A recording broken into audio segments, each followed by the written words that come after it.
सभी शुद्ध आत्माओं को अनंत अनंत वंदन नमन। सबसे पहले आत्म सिद्धि के प्रथम गाथा के माध्यम से ही मंगलाचरण करते हैं। पहली गाथा मंगलाचरण के रूप में श्री स्वरूप समझा विना पाम्यो दुख अनंत, समझाव्यो ते पद नमो श्री सद्गुरु भगवंत। आप सबको जय जिनेंद्र। बहुत लंबे समय के बाद में, चाहे फेसबुक तो फेसबुक के ऊपर, लेकिन मिलना हुआ। आत्मसिद्धि शास्त्र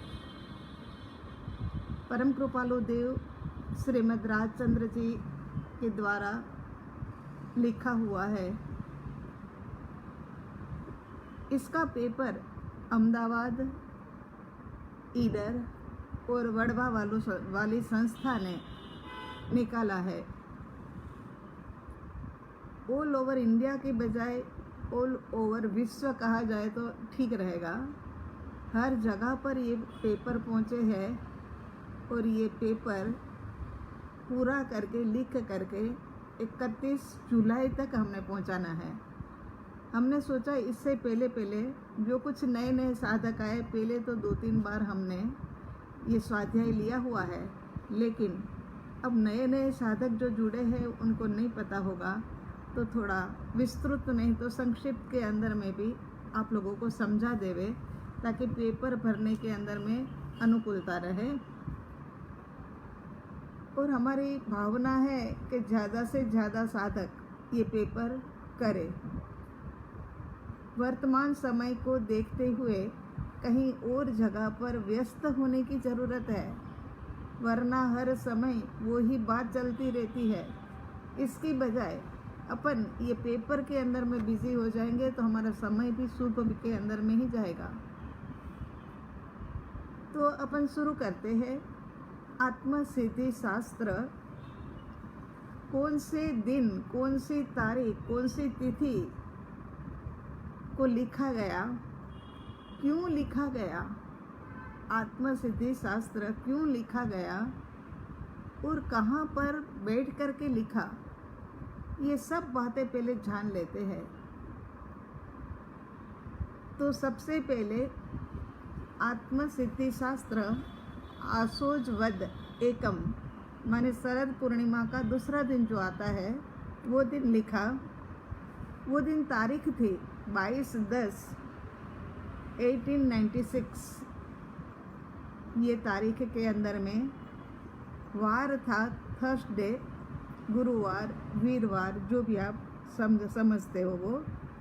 और कौन से समय पर लिखा, तो कहते अंबालाल भाई और परम कृपालु देव शाम के समय पर घूमने के लिए निकलते थे।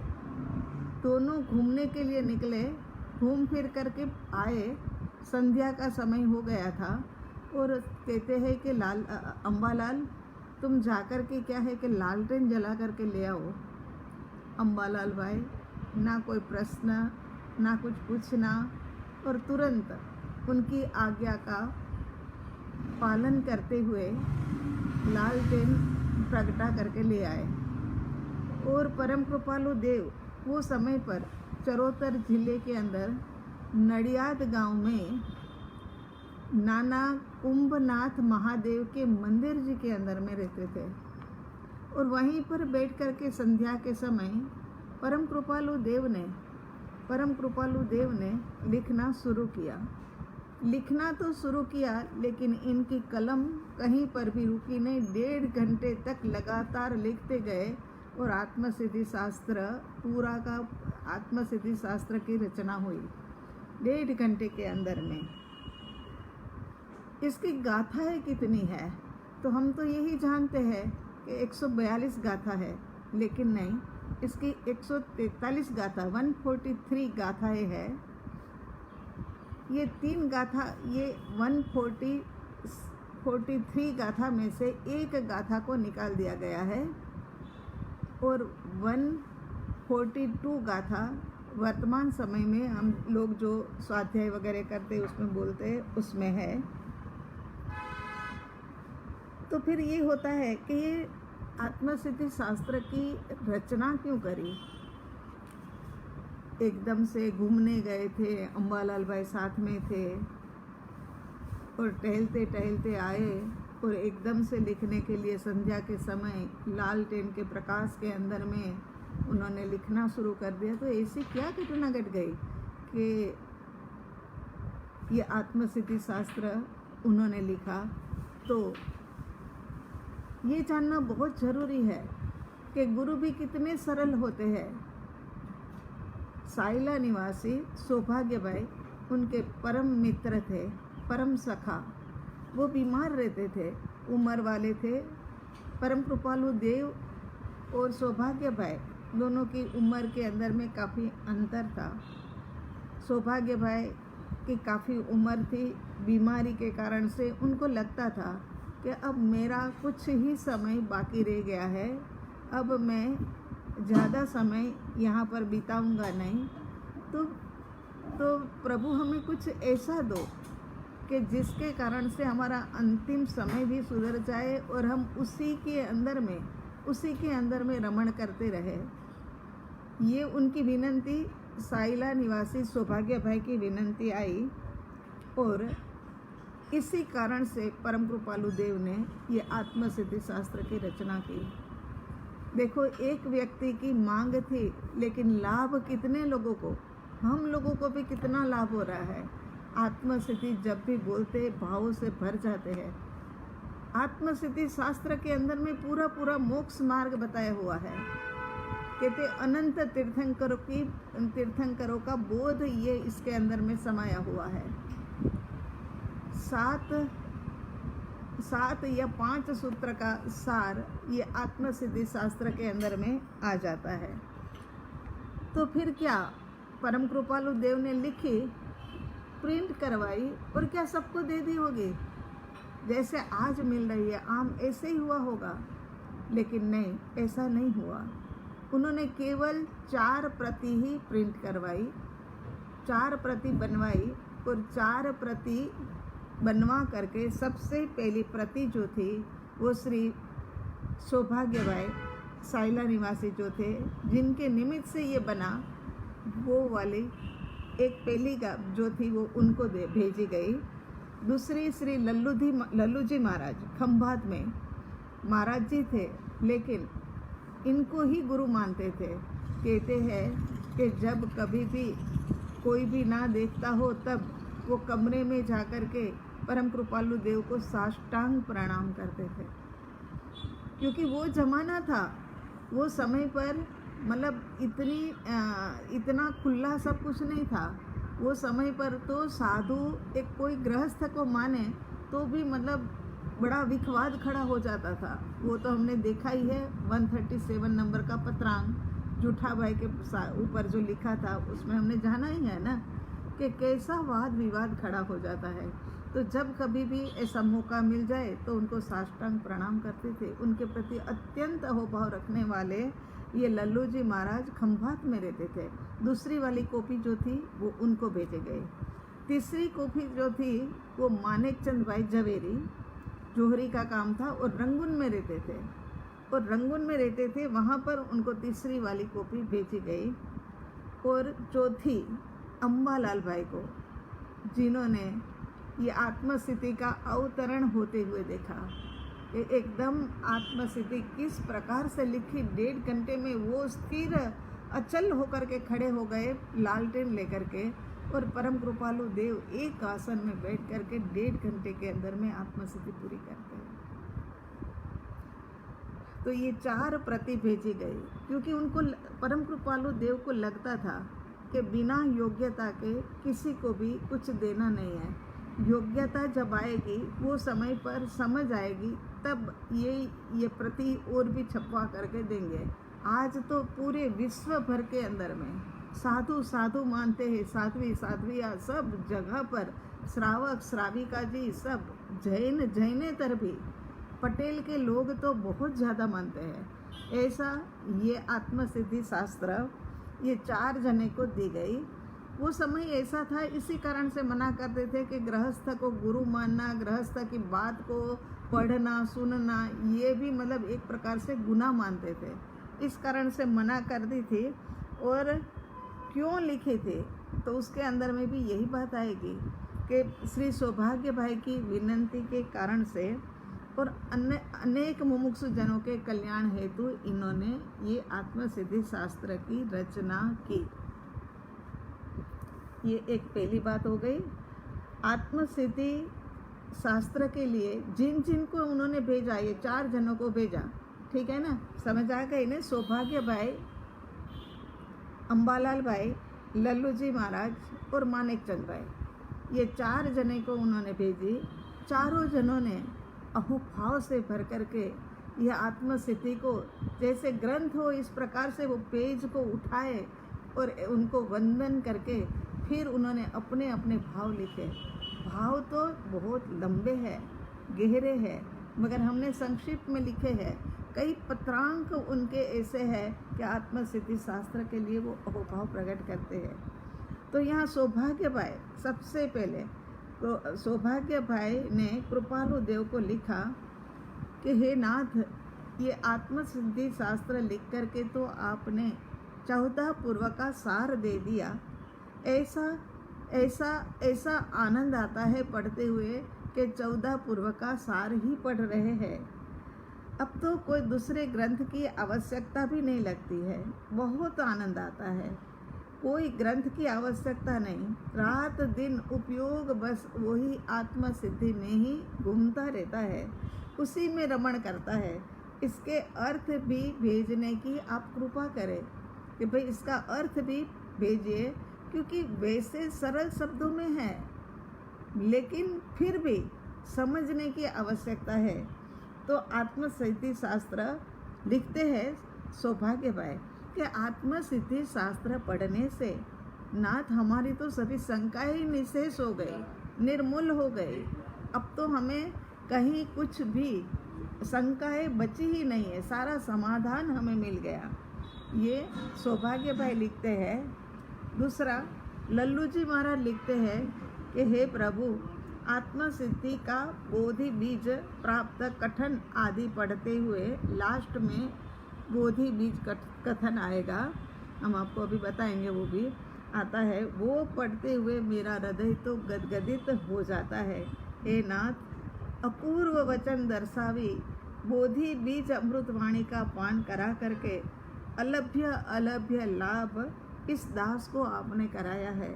हे नाथ, परम शांति प्राप्त कराकर इस दास को आपने संतुष्ट कर दिया है, संतुष्ट कर दिया है। ये लल्लू जी महाराज लिखते हैं। तीसरे नंबर के ऊपर मानिक चंद भाई जो रंगून में थे, उनके लिए वो लिखते हैं कि आत्मसिद्धि शास्त्र का अवतरण, आत्मसिद्धि उसके बाद में अंबालाल भाई आत्मसिद्धि शास्त्र का प्रत्यक्ष अवतरण जिन्होंने देखा है, ऐसे कहते हैं कि मेरी तो साधारण मति से ऐसे उत्तमोत्तम शास्त्र को मन वचन काया से विचार करने की योग्यता भी नहीं है। फिर भी आत्मविचार करता हूँ तो मेरी चित्त वृत्ति सहज आत्मविचार में ही रहती है, सहज स्वभाव में ही शांति रहती है। माने पढ़ करके वो कहते हैं कि मेरे में तो इतनी योग्यता ही नहीं है, लेकिन फिर भी मैं जब भी पढ़ता हूँ तब मेरी चित्त वृत्ति जो है ना, वो आत्मविचार के अंदर में रमण करने लगती है और एक स्वभाव के अंदर में सहज शांति वर्तने लग जाती है। अब चौथा है मानिक चंद भाई झवेरी जो रंगून से लिखते हैं, आत्मसिद्धि शास्त्र क्षुधातुर को जैसे भोजन मिलना वैसा आनंद शास्त्र को पढ़ करके मिला। माने कहते हैं कि कोई भूखा हो, बहुत दिनों से भूखा हो, और उनको कोई भोजन मिल जाए तो उनको कितना आनंद होता है। ऐसा आनंद उनको मिला जिससे अध्यात्म मार्ग में मेरी प्रीति हुई। रंगून में रहने वाले जोहरी का काम था, उनको कहाँ अध्यात्म जगत के अंदर में इतनी रुचि होती होगी।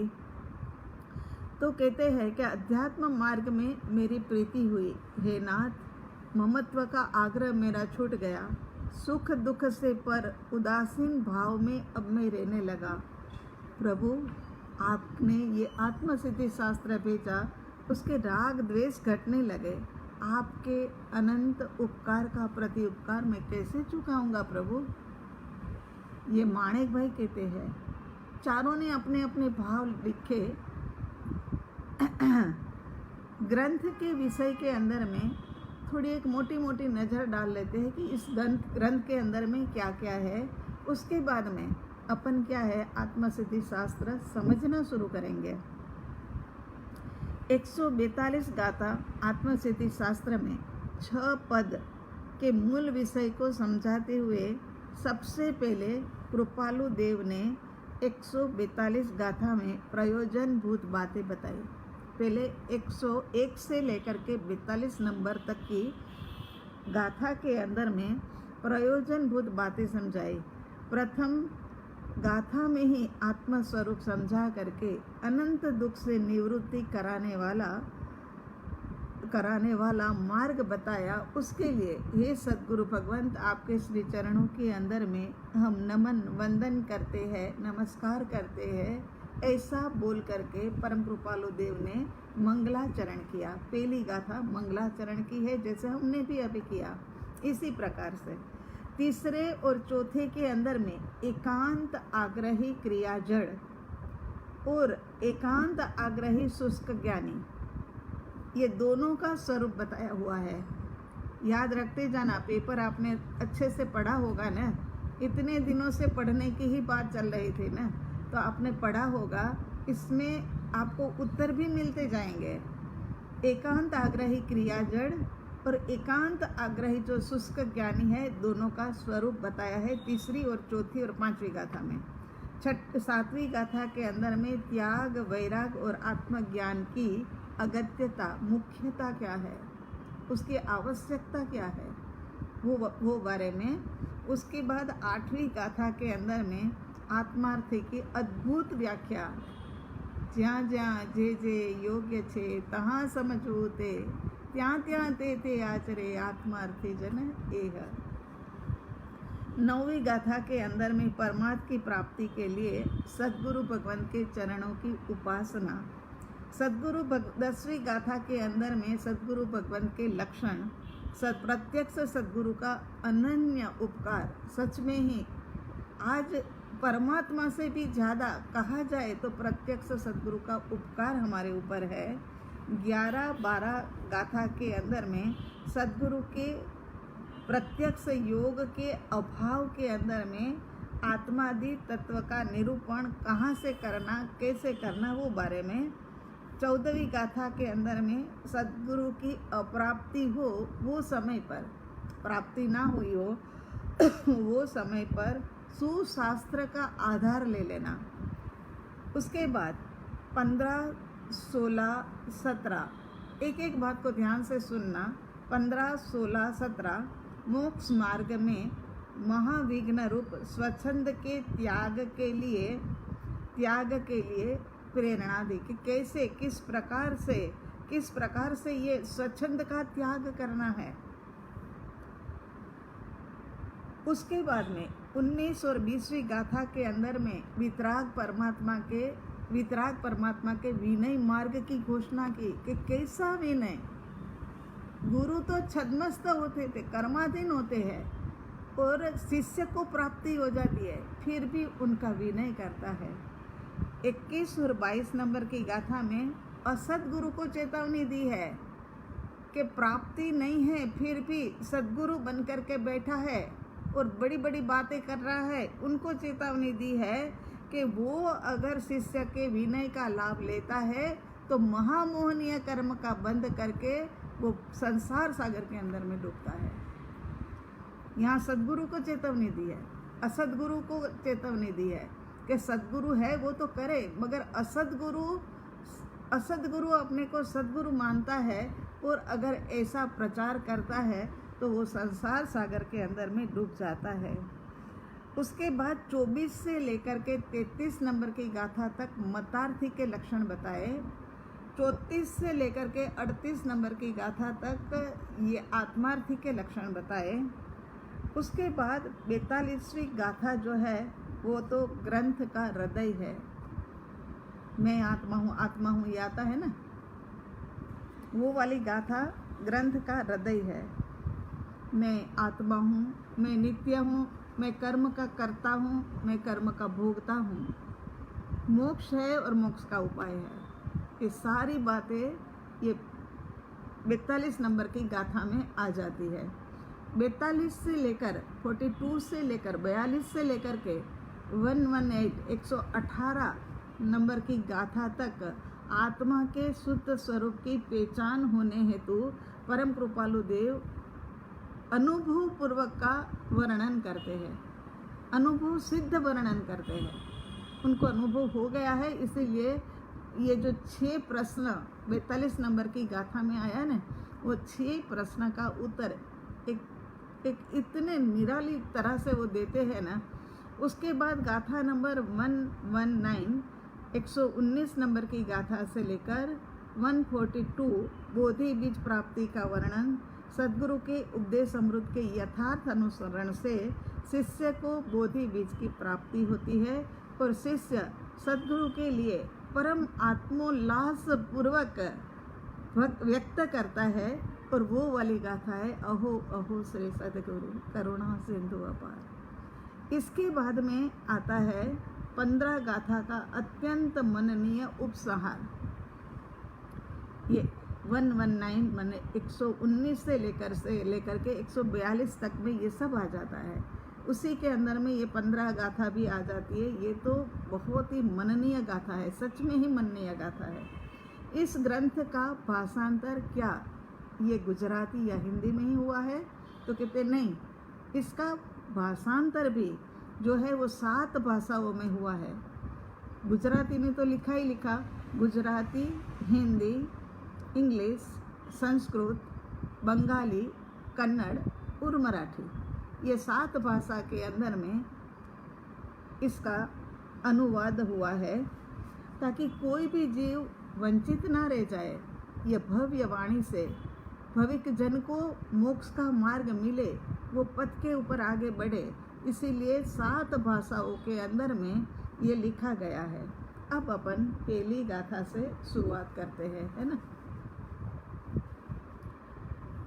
जे स्वरूप समझा विना पाम्यो दुख अनंत, समझा व्यूते पद नमु श्री सदगुरु भगवंत। सच में ही ये एक महागीता के बराबर है। पंडित श्री सुखलाल जी महाराज साहब ने, सुखलाल जी ने इसको महागीता के नाम से ही संबोधित किया हुआ है कि ये आत्मसिद्धि शास्त्र कहो, लेकिन ये तो है ना महागीता है। तो क्या बात करते हैं कि आत्मस्वरूप की समझ का अभाव यह जीव की सबसे बड़ी भूल है। सबको जाना लेकिन अपने को नहीं जाना कि मैं कौन हूँ, ये हमने नहीं जाना। तो उसके लिए वो कहते हैं कि जीव की सबसे बड़ी ये वाली भूल हो गई, और ये भूल हो गई इसी कारण से अनंत काल से परिभ्रमण और अनंत दुख का कारण। कोई बड़ी भूल नहीं है, कोई बहुत बड़ी बड़ी चोरियां नहीं करी है, कोई बहुत बड़ा झूठ नहीं बोले हैं, मगर ये एक बात जो है कि मैं अपने आप को भूला। ये अपने स्वरूप के समझ का अभाव जो है ना, वो सबसे बड़ी भूल इस जीव की है। और इस भूल के कारण ये जीव अनंत दुख पाया है, अनंत काल से दुख पा रहा है। दुख पाने का कारण स्वरूप के समझ का अभाव, ये याद रखना। और स्वरूप के समझ अब जल्दी से जल्दी प्राप्त करनी है, ये भी हमने सोचना है। हमने आलोचना पाठ के अंदर में तो बताया है कि अनंत दुख, कभी कभी लगता है कि हमें तो कोई दुख ही नहीं है। अनंत दुख कहाँ से, कैसे अनंत दुख, दुख जैसी कोई बात ही नहीं है। मगर नहीं, अनंत दुख पाया है वो ध्यान साधना आलोचना जब कराते हैं वो समय पर हम बताते हैं ना, नरक गति तिर्यंच गति, ये दोनों तो दुखम दुखा है। लेकिन चारों गतियों में दुख तो है ही है। संयोग का दुख तो वियोग का दुख, देवगति के जीव भी संयोग होता है उसका सुख मनाते हैं, वियोग होता है उसका दुख मनाते हैं। और मनुष्य गति के जीव भी वर्तमान समय में तो हम देख ही रहे हैं, एक ही व्यक्ति के जाने से पूरे के पूरे परिवार को मतलब वियोग का दुख सहन करना पड़ रहा है। तो यहाँ इसी प्रकार से कहते हैं कि जे स्वरूप समझा विना पाम्यो दुख अनंत, समझा व्योते पद नमो। मगर कहीं कोई पुण्य का उदय हुआ, हम सबका पुण्य का उदय हुआ कि हमें ये बात सुनने समझने को मिली। कुछ है ना, हमारी भवितव्यता आगे जाकर के अच्छी है, हम कोई भव्य जीव है, इस कारण से हम सबको ये है ना वाणी सुनने को मिल रही है। और सद्गुरु भगवंत हमें समझा रहे हैं और वो समझ के माध्यम से उस मार्ग के ऊपर आगे भी चला रहे हैं। अनंत ज्ञान, अनंत दर्शन, अनंत सुख, अनंत वीर्य, ये आत्मा का स्वभाव, इस स्वभाव को जाने बिना मैं त्रिकालिक रूप भगवान आत्मा हूँ, ये जाना नहीं, ये समझा नहीं, इसी कारण से अनंत काल से परिभ्रमण चल रहा है। ऐसा नहीं है कि 5-15 बहु किए, अनंत अनंत काल से कोई गति नहीं छोड़ी, 84 लाख जीवा योनि, और उसके अंदर में भी 1,97,97 कुल एक जैसे बनिए का कुल है, उसके अंदर में कितने ही होते हैं ना, डेरावासी होते हैं, दिगंबर होते हैं। इसी प्रकार से 1,97,97 कुल के अंदर में एक एक के अंदर में कई कई बार जाकर के आए हैं, तो भी हमारा पार नहीं हुआ। ये आत्मा यहाँ से वहाँ, वहाँ से यहाँ बेचारी भटक रही है, जबकि परमात्मा तुल्य आत्मा है, भगवान आत्मा है, लेकिन भगवान आत्मा होते हुए भी यहाँ से वहाँ, यहाँ से वहाँ जा ही रही है। तो कहते हैं कि सहजात्म स्वरूप समझे नहीं, पर में बाह्य में एकत्व बुद्धि की, और पर से ही सुख शांति और सलामती मिलेगी, ऐसा समझ करके व्यर्थ में ही बाहर के अंदर में प्रयास किया। बाहर के अंदर में इतना प्रयास करता रहा कि मुझे यहाँ से शांति मिल जाएगी, मैं ये मंदिर में जाऊँगा तो मुझे शांति मिल जाएगी, मैं ये देवी का दर्शन करूँगा तो मुझे सुख मिल जाएगा, मुझे यहाँ से आनंद मिल जाएगा, मुझे वहाँ से आनंद मिल जाएगा। ये तो धर्म की बात कर रहे हैं। अभी तो अधर्मी लोगों तो कहाँ कहाँ जा कर के सुख ढूंढते हैं, वो तो बात ही अलग है। तो यहाँ कहते हैं कि सुख शांति आनंद प्राप्त करने का व्यर्थ पुरुषार्थ किया। इस बात को परम कृपालु देव ने, माने सद्गुरु ने, उन सद्गुरु भगवंत को नमन वंदन करते हैं। ये वाली बात ये पहली गाथा के अंदर में आई है। जबकि परम कृपालु देव को प्रत्यक्ष सद्गुरु कोई भी नहीं थे, लेकिन उनके पास क्या है कि जाति स्मरण ज्ञान था ना, तो जाति स्मरण ज्ञान के माध्यम से पीछे के भवन में उन्होंने देख लिया था कि गुरु के कारण से मुझे कितना लाभ हुआ, कितनी मुझे स्वरूप की समझ मिली। क्योंकि वैसे तो भगवान महावीर स्वामी जी का अंतिम शिष्य रहे है, और सब जगह से मुझे गुरुओं के पास से कितना कुछ मिला है। इसी कारण से तो अपन है ना, हाँ, ये देव वंदन के अंदर में बोलते हैं, शाम के देव वंदन में है ना, परम गुरुवे नमः, परात्पर गुरुवे नमः, प्रत्यक्ष सद्गुरुवे नमः, ये वाली लाइन बोलते हैं ना। तो क्या है कि प्रत्यक्ष और परंपरागत जो गुरु थे ना, उनका भी उपकार हमने भूलना नहीं चाहिए। तो यहाँ पर कहते हैं कि सद्गुरु भगवान को वंदन नमन के करके उन्होंने मंगलाचरण किया। अनंत काल से पंच परावर्तन करते हुए जीव 84 लाख जीवा योनि के अंदर में परिभ्रमण करता रहा। इस परिपाटी के अंदर में सबसे कम जन्म तो जो है ना हमें मनुष्य के मिले, उससे थोड़े से ज़्यादा नारकीय के मिले, उससे थोड़े से ज़्यादा देवगति के मिले और सबसे ज़्यादा तिर्यंच गति के मिले। तिर्यंच गति बहुत ही विस्तृत फैली हुई है। तिर्यंच माने पशु पक्षी इत्यादि जो दिखते हैं वो सब मतलब दिखते हैं, कुछ नहीं भी दिखते हैं, ऐसे भी पशु पक्षियों की योनि के अंदर में हम लोगों ने जन्म लिया। 4 गति के परिभ्रमण का कारण क्या, तो कहते राग द्वेष अज्ञान माने मिथ्यात्व का कारण। मिथ्यात्व के कारण से शरीर के अंदर, देह के अंदर में मैं बना कर लिया कि बस यही तो मैं आत्मा हूँ, दूसरा आत्मा कहाँ है? अगर होता तो दिखता न। ये मिथ्यात्व बुद्धि के कारण से ये जीव अनंत काल से भटक रहा है 4 गतियों के अंदर में। हम तो कहते हैं महाविद्या में जब देते हैं ना, तब स्वाध्याय में कहते हैं कि एक फुटबॉल की भांति अपन को मतलब उछाला गया है 4 गतियों के अंदर में। पैरों से जैसे फुटबॉल को उछालते हैं ना, ऐसे ही 4 गतियों में, कभी यहाँ से वहाँ, वहाँ से यहाँ। और गलती क्या हुई तो बोले स्वरूप की पहचान नहीं करी। बस अब निर्णय करो कि अब पुरुष की पहचान के लिए पूरा पुरुषार्थ कर लेना है। स्व की विस्मृति और पर की स्मृति के कारण भटकन। जिस स्वरूप में 6 के 6 द्रव्य की बात आती है और सभी द्रव्य नित्य है, कोई भी द्रव्य अनित्य नहीं है। हाँ, सब परिणमनशील है। आज है ना, ये जो टेबल है ना, ये टूट करके कल पत्थर बन जाएगा, पत्थर बन करके रेत बन जाएगा। ऐसे परिवर्तन करते हैं, परिणमनशील है। लेकिन सारे के सारे 6 के 6 द्रव्य जो है वो नित्य है। कुछ बातें ये भी बता देते हैं ताकि क्या है कि आपके पास में ये नॉलेज थोड़ी बढ़ती जाए, समझ आती जाए। जो साधक सद्गुरु भगवान के निमित्त से अपना ज्ञानानंदमय आत्मस्वरूप समझकर शुद्ध स्वरूप के अंदर में समा गए, उनके दुखों का अंत हो गया और हम भटकते रह गए। अनंता सिद्ध, हम तो जब भी बोलते हैं ना कि अनंता सिद्ध हुए, जब भी बोलते हैं कि अनंता सिद्ध, वो समय पर हमें लगता है कि अरे हम कहाँ रह गए। अनंता सिद्ध में कहीं पर भी अपना नंबर ही नहीं, कहीं पर भी हमारा नाम ही नहीं आया।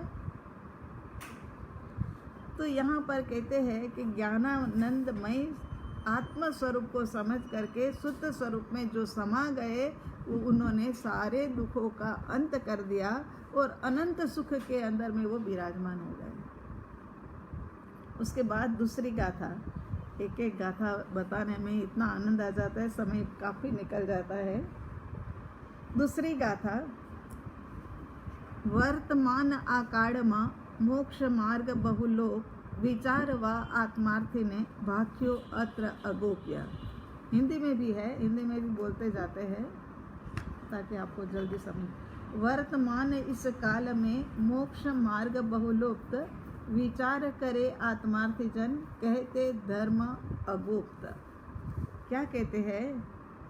काल दोष के प्रभाव से इस भरत क्षेत्र में वर्तमान समय में मोक्ष मार्ग बहुधा लुप्त हो गया है।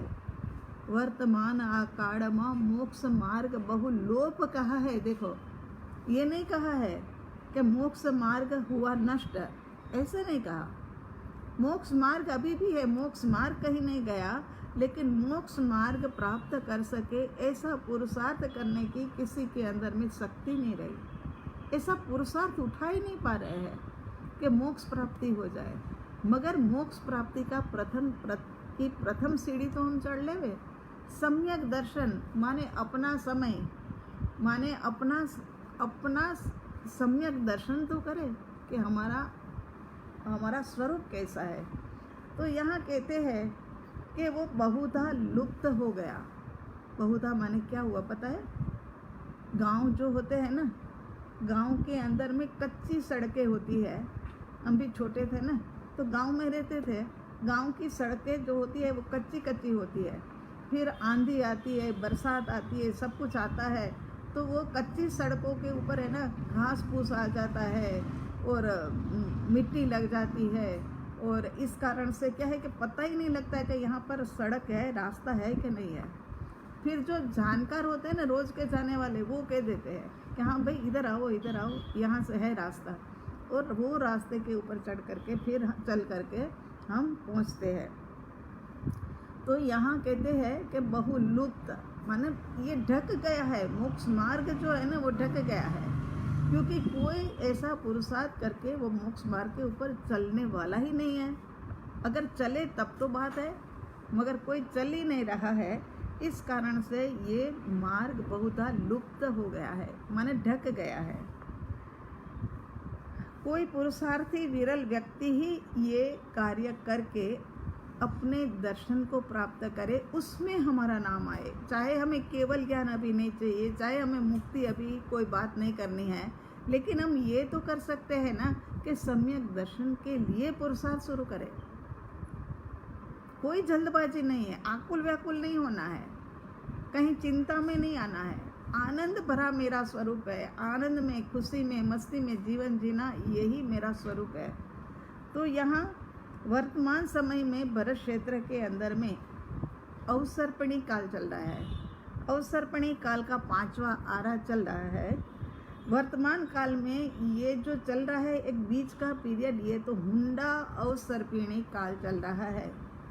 हुंडा अवसर्पिणी काल, हुंड माने अर्थ इसका क्या होता है, हुंड माने आकार के बिना का, जिसके आकार का कहीं ठिकाना ही नहीं है, ऐसा हो वो हुंड कहा जाता है। ऐसा बेडोल समय इस वक्त चल रहा है। देखो ने, तभी तो ऐसी देखो नहीं सुनी हुई बातें यहाँ सुनने को मिल रही है। क्या क्या बातें सुनने को मिल रही है, कैसा करोना और क्या। तो यहाँ बेडोल ऐसा हुंडा अवसर्पिणी काल चल रहा है। इस पंचम काल में क्या क्या होगा वह भगवंत ने पहले से ही बता दिया था। भगवान महावीर स्वामी ने बताया है, और बड़े बड़े आचार्य भगवंतों ने भी बताया है, 100 साल पहले भी बताया गया था। तो यहाँ पर कहते हैं कि वो क्या बताया कि ये काल में क्या क्या होगा, हुंडा अवसर्पिणी काल के अंदर में क्या क्या होगा। तो कहते हैं कि निर्ग्रंथ प्रवचन से मनुष्यों की श्रद्धा क्षीण हो जाएगी। आत्मानुभूति की बात वाली बात आएगी ना, तो लोगों की श्रद्धा जो है ना वो क्षीण हो जाएगी। धर्म के मूल तत्व के अंदर में मत और मतांतर बढ़ जाएंगे। और देख ही रहे वर्तमान समय में, है ना, पाखंडी और प्रपंची मत और अधर्म की रुचि बढ़ेगी। पाखंडी बढ़ जाएंगे, प्रपंची बढ़ जाएंगे, और मत और अधर्म की रुचि बढ़ेगी।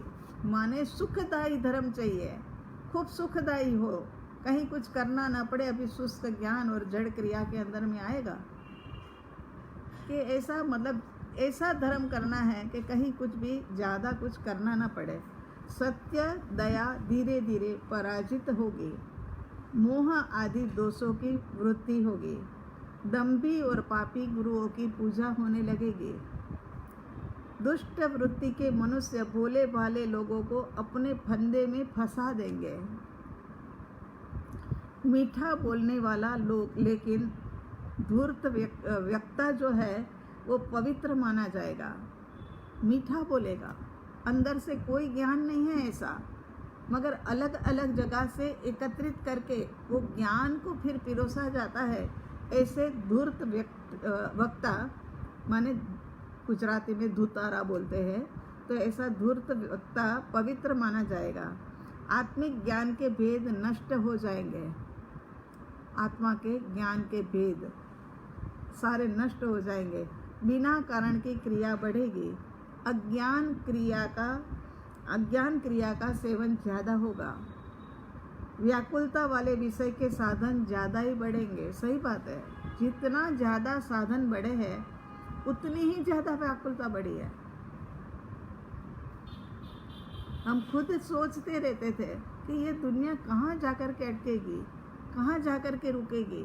हमने अभी एक जगह पर गए थे, वहाँ पर बोला भी था उठावनी में कि भाई ये जगत कहाँ जाकर के रुकेगा, ऐसा हमें लगता था, और ये कोरोना ने सच में ही रुकवा दिया।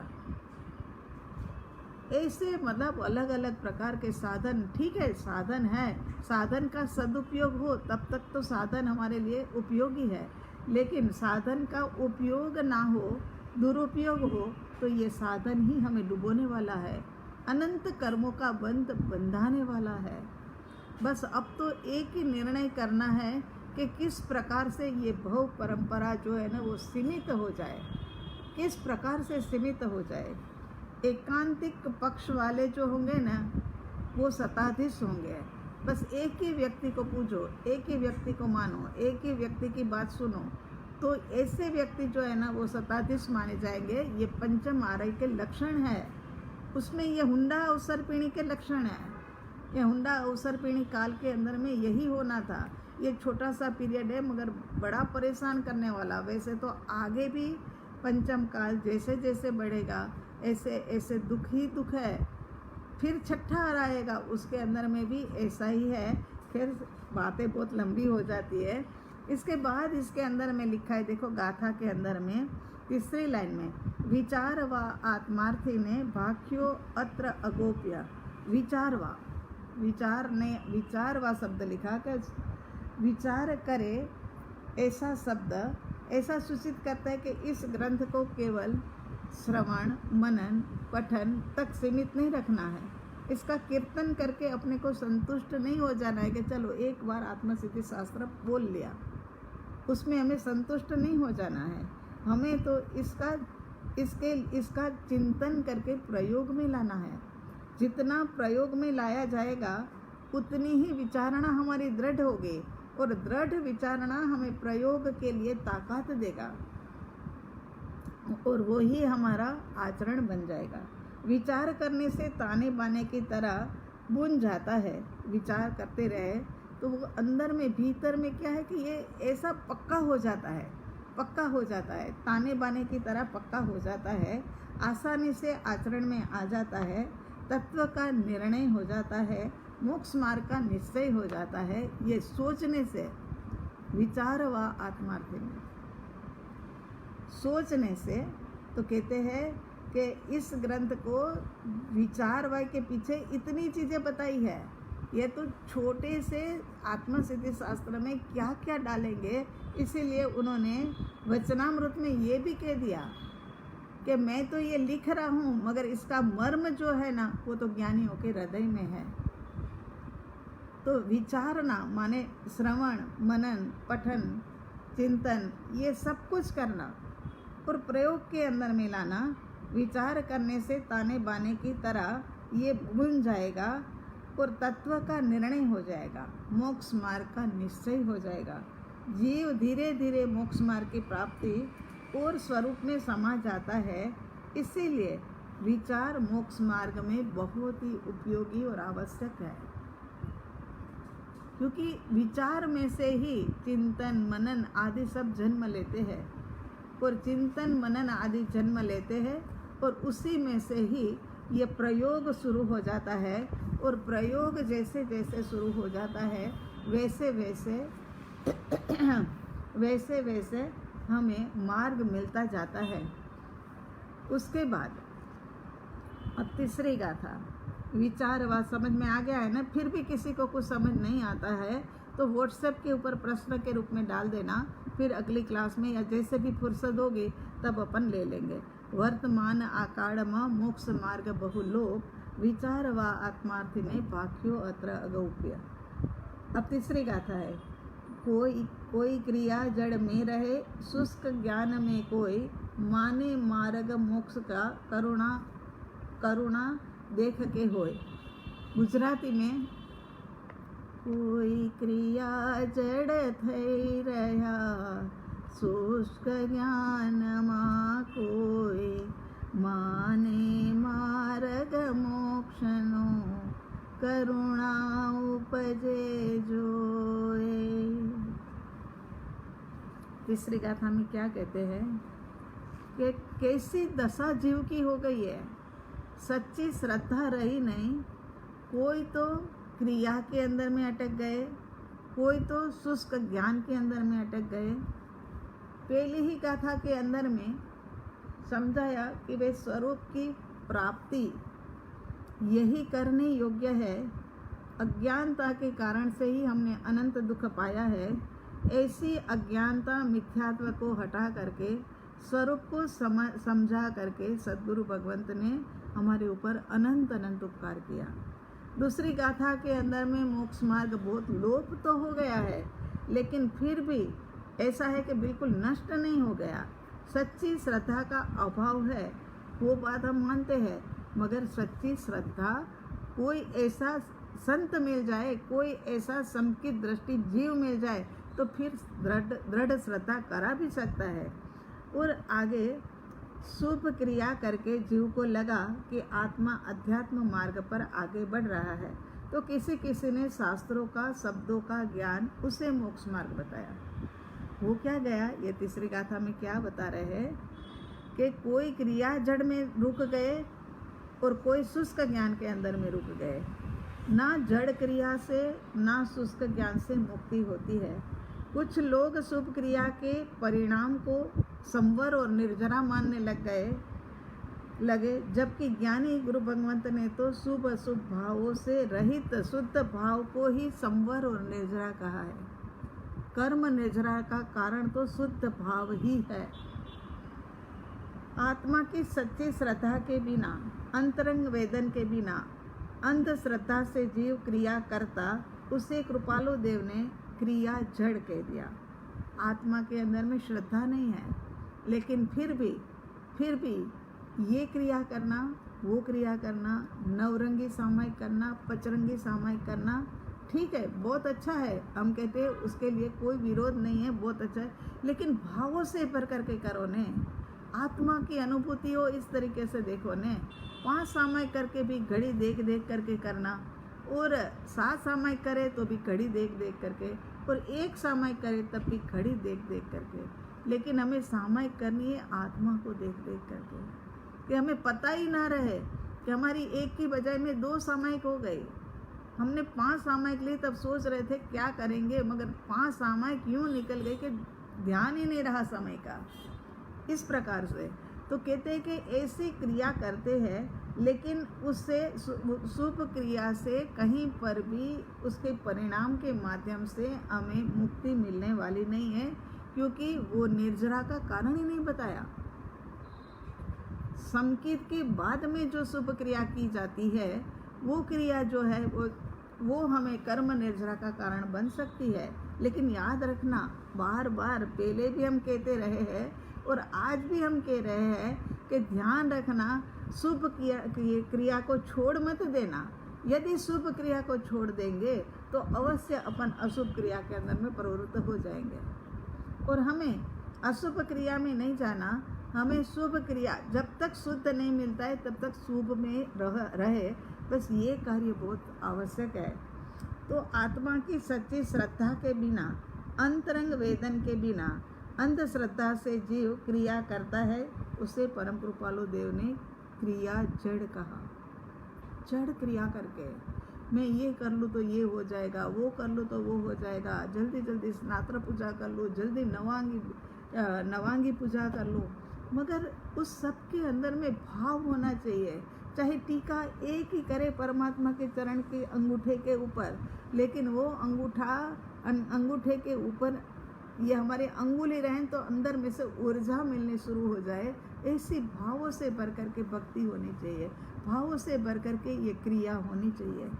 जबकि हमारी तो क्रियाएं सारी जड़ हो गई है, बिना भाव की। भाव के बिना की क्रिया जड़ क्रिया कही जाएगी। ये तो परम कृपालु देव ने कह ही दिया है ना। आत्मा की सच्ची कोई क्रिया जड़ करने में कृपालु देव ने यहाँ पर बहुत ही सावधानी बरती है। हाँ, ख्याल आता है, कोई क्रिया जड़ थई रहा, कोई शब्द लगाया है, सब क्रिया जड़ थई रहा, ऐसा नहीं कहा। सभी क्रिया जड़ हो गए, ऐसा नहीं कहा। कोई की बात करी है, क्योंकि एक अंतर्मुखी साधक है ना परम कृपालु देव। एक उनकी विद्वताई ऐसी है ना, उनकी सारी बातें निराली है। तो उन्होंने यहाँ पर कोई क्रिया जड़ कहने में सावधानी ये बरती है कि शायद भरत क्षेत्र के अंदर में और महाविद्य क्षेत्र के अंदर में सम्यक प्रकार से साधना करने वाला कोई हो तो उनकी अवज्ञा ना हो जाए। अगर सब कह देंगे तो उनकी अवज्ञा हो जाएगी। और होते ही है, हर काल में, हर समय में ऐसे लोग होते ही है प्रभु कि जो सम्यक प्रकार की साधना करते भी है। तो यहाँ कहते हैं कि उनकी असाधना ना हो जाए, इसी कारण से उन्होंने कहा कि कोई क्रिया जड़ और शुष्क ज्ञान माँ कोई, माने शुष्क ज्ञानी भी कोई हो। तो यहाँ पर कोई शुष्क ज्ञानी हो गए। यहाँ परम कृपालु देव ने जो मोक्षाभिलाषी है और शुष्क ज्ञानी और जड़ क्रिया करने वाले हैं उनकी बात की है। उन दोनों को देख करके परम कृपालु देव को करुणा आती है।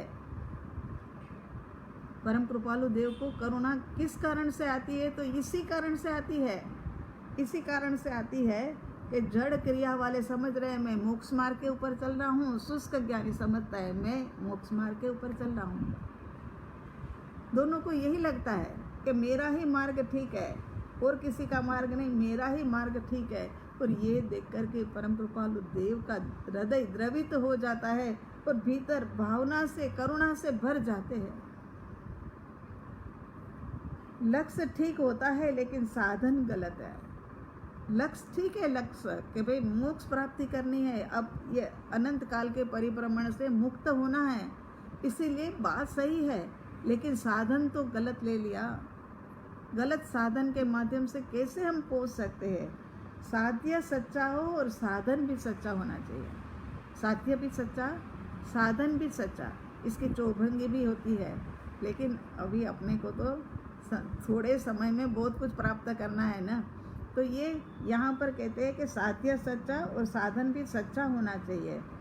माने मार्ग मोक्ष का, इस वाक्य के अंदर में माने मार्ग मोक्ष का, इसके अंदर में दो भाव है।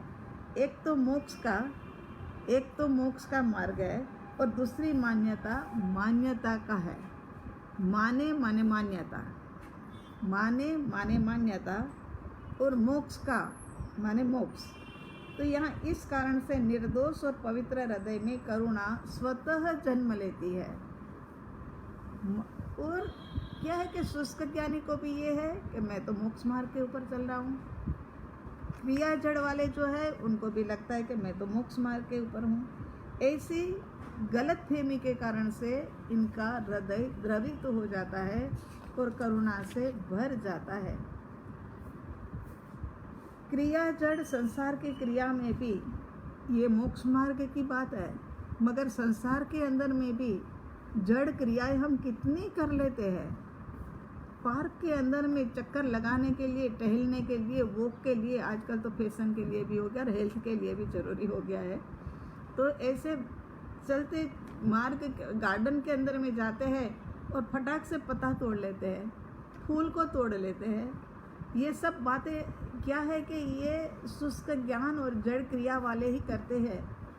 जिनके भीतर में गहरी समझ है ना, वो नहीं करेंगे। उनको तो सभी के भीतर में जीव दिखाई देगा, सभी के अंदर में आत्मा दिखाई देगी।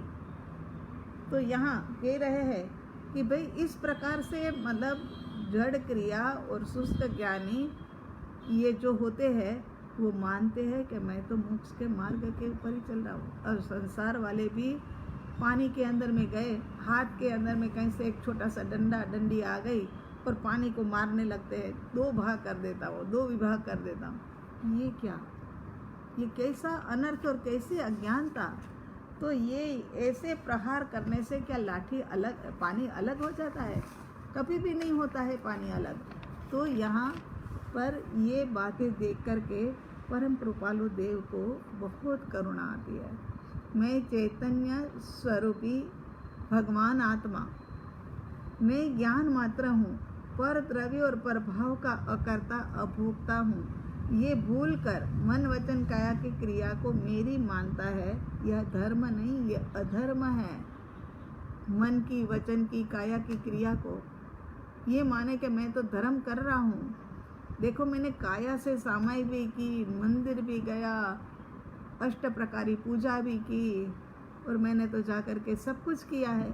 मैं तो मोक्ष मार्ग के ऊपर चल रहा हूँ। लेकिन नहीं, यहाँ पर धर्म नहीं अधर्म की दिशा के अंदर में प्रयाण है। और परंपरा बहु परंपरा इससे घटने वाली नहीं है। शायद ऐसी क्रियाएं करके पुण्य कर्म का बंद भी हो जाता है, तो पुण्य कर्म भी बहु परंपरा बढ़ाने वाला ही तो है। देवलोक मिल जाएगा, एक दो बहु देवलोक के कर लेंगे, अच्छा मनुष्य बन जाएंगे। देवलोक में जाकर के भी पृथ्वी पानी वनस्पति की खूब खूब अनुमोदना करेंगे, आहा बहुत अच्छा है, बहुत अच्छा है, बहुत अच्छा है करके फिर वही पृथ्वी पानी वनस्पति के अंदर में ही हमारा जन्म दूसरा होगा। तो धर्म कर समझ पूर्वक का धर्म जो है ना वो हमें लाभदायी है। बस कर्म निर्जरा हेतु और आत्मा अनुभव करने के लिए ये मेरा धर्म हो, ऐसे भीतर में मान्यता बनी रहे। शुष्क ज्ञानी माने स्वयं के भीतर धर्म परिणमन किया नहीं है और शब्द केवल बोलने के हैं। शास्त्र पढ़ करके इधर उधर से सब जगह से इकट्ठा करके फिर बोलने लग जाता है और मानता है कि मैं तो मोक्ष मार्ग के ऊपर चल रहा हूँ। ज्ञान दशा प्राप्त हुई नहीं और सद्व्यवहार का त्याग करता है। ज्ञान दशा माने सम्यक अनुभव। ज्ञान जहाँ जहाँ आता है वहाँ पर यही ज्ञान की बात है, आत्म अनुभव की बात है, आत्मज्ञान की बात है। और सद्व्यवहार माने जितना भी सही व्यवहार होता है ना उसका वो त्याग कर देता है और भव सागर के अंदर में डूब जाता है।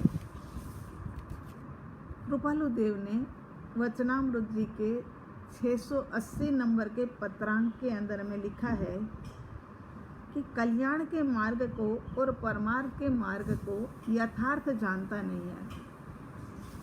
कल्याण के मार्ग को और परमार्थ के मार्ग को यथार्थ माने जैसा है वैसा ही स्वरूप जानता नहीं है और अज्ञानी जीवों को अपनी मति कल्पना से मोक्ष मार्ग मानता है। अज्ञानी जीव होता है ना अपनी ही मति कल्पना कि ये मोक्ष मार्ग यही है, ऐसे ही होता है, मानता है और विविध उपायों में लगा रहता है। ऐसे शुष्क ज्ञानी मोक्ष की बजाय संसार ही बढ़ा रहा है। ऐसे जीवों को देख करके निष्कारण करुणाशील हृदय जो है वो मेरा रोता है। वो लिखते हैं कि मेरा हृदय रोता है। 680 नंबर का पत्रांक उसमें है ये। अब चौथे नंबर की गाथा। बाह्य क्रिया माराचता अंतर भेदन काय, ज्ञान मार्ग निषेधता तेह क्रिया जड़ आए। तो यहाँ कहते हैं कि बाह्य क्रिया के अंदर में तो राच रहे माने रम गए हैं। वही तीसरी वाली गाथा की और ज़्यादा पुष्टि करते हैं कि बाह्य क्रिया में तो इतने रम गए हैं कि उनके पास समय का ही अभाव है कि कहीं से सत्य बात सुने भी समझे भी, ऐसा समय ही नहीं है। और अंतर भेद न काएं, बाह्य क्रिया करने पर अंतर में कहीं पर भी कुछ भी अच्छे के अंदर में परिणमन नहीं हुआ, कहीं कुछ परिणमन नहीं हुआ और बाह्य क्रिया के अंदर में ही रच पच गए, रम गए हैं। तो यहाँ पर अंतर भेद न काएं, ज्ञान मार्ग निषेधता, ज्ञान मार्ग का भी निषेध कर देते हैं कि इतने पंडित सब बने बैठे हैं और इतने इतने ग्रंथ वगैरह सुनते रहते हैं, ये क्या, ये कोई बात है? तो मतलब उनका भी उनको निरोध है, मतलब निषेध कर देता है। ज्ञान मार्ग निषेधता तेह क्रिया जड़ाएं। ये क्रिया जड़ जो होते हैं ना वो हर तरफ से अंतर में कुछ छेदन भेदन नहीं हुआ, कहीं कुछ परिणमन नहीं हुआ और ज्ञान मार्ग की भी निषेधता, ज्ञान की कोई आवश्यकता ही नहीं है। मैं शुद्ध आत्मा हूँ, बस इतना जान लो न। अरे मगर ज्ञान के अंदर में तो मैं शुद्ध आत्मा हूँ उसका अनुभव करने के लिए सारी विधि पड़ी हुई है, वो तो हमें पता भी नहीं है। तो यहाँ कहते हैं कि ज्ञान मार्ग की निषेधता कर देते हैं, ऐसे क्रिया जड़ वाले लोग होते हैं। अब उसके बाद कल हमारी गाथा आएगी 5वीं, उसके अंदर में शुष्क ज्ञानी को और ज़्यादा अधिक पुष्ट कर रहे हैं। देखो जड़ क्रिया और शुष्क ज्ञान, उसके ऊपर भी कोई प्रश्न है मेरा ख्याल, तो ध्यान से समझ करके दोबारा सुन करके आज जितना भी है उसमें जो जो आया है प्रश्न के उत्तर वो सारे अपने तैयार कर लेना, ताकि पेपर के अंदर में हमें आसानी रहे। और 5वां 6ठा 7वां जितना भी हो सकेगा इतना कल फिर हम कर लेंगे। आज तो थोड़ी भूमिका भी बतानी थी, इसी कारण से भी थोड़ी देर लग गई। उसके बाद में फिर अपन कल करेंगे। आज यहाँ पर ही विराम पाते हैं। ये आत्मसिद्धि शास्त्र का पेपर पढ़ते रहना। पेपर पढ़ते रहोगे तो ही आपको हम बोलेंगे उसमें से उत्तर मिलेंगे। अगर आप पेपर नहीं पढ़ोगे तो फिर उत्तर खोजने में आपको बड़ी परेशानी होगी। ये एक कहना है। और बड़े शांत स्थिर स्वरूप के अंदर में रहना, अपने समय समय पर ध्यान करते रहना, समय का सदुपयोग करना। पता नहीं कौन सा समय ऐसा आ जाए कि यहाँ से हमारी रवानगी हो जाए, उससे पहले हम क्या है हमारे जीवन को सार्थक करने का भरसक प्रयत्न करें। ऐसी हमारी मंगल भावना के साथ साथ में आप सबको जय जैनेन्द्र। नमो अरिहंताणं, नमो सिद्धाणं, नमो आयर्याणं, नमो वचयणं, नमो लोये सत्व साहुणं, ऐसो पंचन मुकारो सत्व पाव पणासनो मंगलाणं च सर्वेसिं परमं हवै मंगलम।